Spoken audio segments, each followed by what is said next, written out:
ممنونم.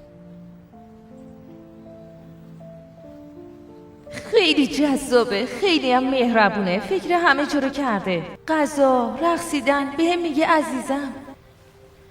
به خودت بیا لاله. ببین چطوری به هم نگاه میکنه.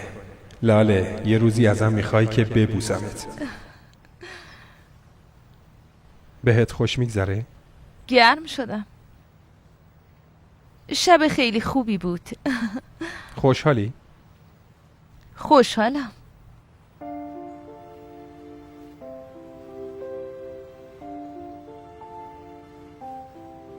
ببخشید.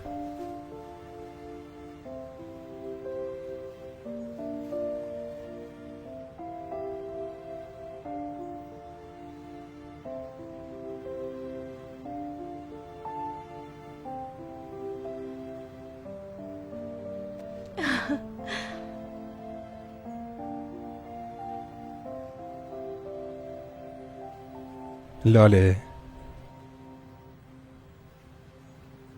با من ازدواج میکنی؟ بله.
لاله برای اینکه نبوسمت خیلی خودمو کنترل میکنم،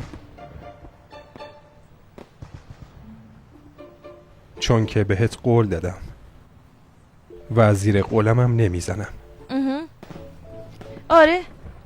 آره نباید بزنی زیر قولت. من داشتم امتحانت میکردم، هیچ وقت زیر قولت نمیزنی. تبریک میگم.